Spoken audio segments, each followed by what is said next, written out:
Don't touch me. Her voice cut through the music, like glass shattering on marble. Every head at the dinner party turned toward us. For a moment, I froze, hand still half raised toward her arm. I wasn't grabbing her, wasn't even angry. I had just tried to brush a crumb off her dress. But the look she gave me, wide-eyed, disgusted, like I was something beneath her, made my stomach twist. Everyone went quiet. Her co-worker, Brian, the one she'd been laughing with all night, cleared his throat and muttered, "Easy there." I forced a small laugh, trying to dissolve the tension, but the laughter around me was nervous and quick. My wife, Emma, turned away, pretending to fix her hair, avoiding my eyes. That was the moment I knew something had shifted. We'd been married 7 years. The kind of marriage that looked stable from the outside. Shared mortgage, weekend grocery runs, date nights when our calendars allowed. But lately, it felt like I was living beside a ghost of her. She'd come home smelling like unfamiliar perfume. Sweet, expensive, not hers. She started sleeping with her phone face down. She said she was just busy, and I believed her. Or maybe I just wanted to. At the party that night, her company's little holiday thing, she was radiant. Her red dress hugged her perfectly. Her laughter louder than I'd heard in months. But it wasn't for me. It was for him, Brian, the same man who helped her stay late at the office every other week. When she yelled at me, I caught the quick flicker of something in his eyes. Fear, maybe guilt, but it vanished as fast as it came. We drove home in silence. The kind of silence that hums, that burns the air between you. She kept her eyes on the road, knuckles white around the steering wheel. I didn't speak. I just watched the city lights flicker against the windshield. Finally, she said, "You embarrassed me tonight." I turned to her. "I embarrassed you? You screamed at me in front of your co-workers. You shouldn't have touched me," she snapped. "I brushed a crumb off your dress, Emma. That's all." She scoffed. "You're always trying to control me, watching me, following me." I almost laughed. "Following you? You barely let me close enough to talk lately." Her jaw tightened. "Maybe that's because I can't breathe around you anymore." Those words landed harder than I expected.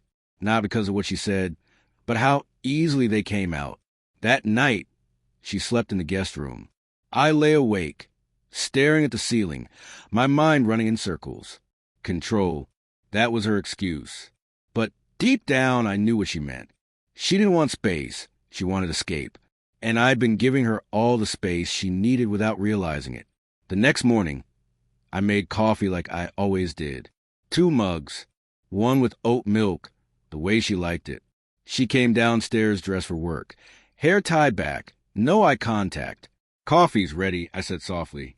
"I'll grab something on the way," she replied. Before she left, I asked, "Are you happy, Emma?" She paused at the door, hand on the knob. Does it matter? It did, but not in the way she thought. After she left, I sat at the table and stared at her untouched mug. Then I opened my laptop. I wasn't proud of what I did next, but I needed to know the truth. I remembered her passwords. After all, we used to share everything. Her email was mostly work stuff, but then I found it. A reservation confirmation for a weekend in Nashville. 2 guests, 1 king bed. Check-in date this Friday. The name under guest 2, Brian. I felt my pulse in my throat.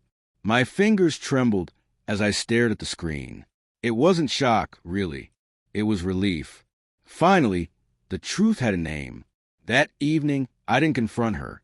I couldn't. Not yet.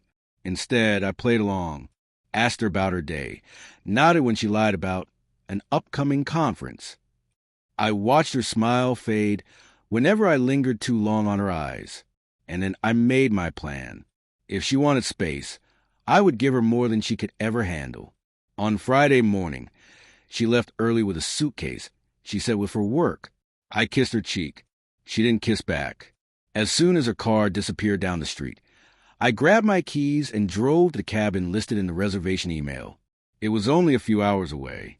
When I got there, I didn't go inside. I parked across the road, behind some trees, and waited. At 2:13 p.m., a black BMW pulled up. Brian stepped out first, carrying flowers. A few seconds later, Emma followed, laughing, her hand brushing his shoulder. She looked so free, so alive. I stayed just long enough to let the image burn itself into my memory. Then I drove home. When she returned 2 days later, she found the house empty, at least empty of me. My clothes were gone, my office cleared out.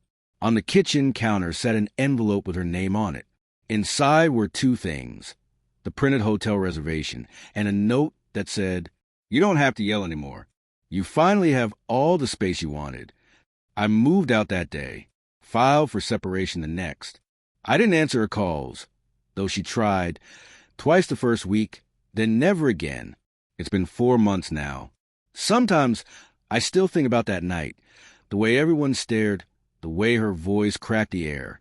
I used to replay it with anger, imagining what I should have said, how I should have exposed her right there in front of everyone.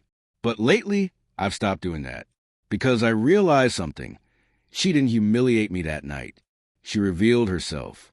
And I'm grateful for that clarity, even if it broke me for a while. Now, my nights are quiet. My mornings are slow.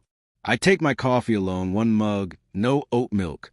And every time I glance at the empty space across the table, I don't feel loneliness anymore, just peace. Peace and the faint echo of her words. Don't touch me. She got what she asked for, and so did I.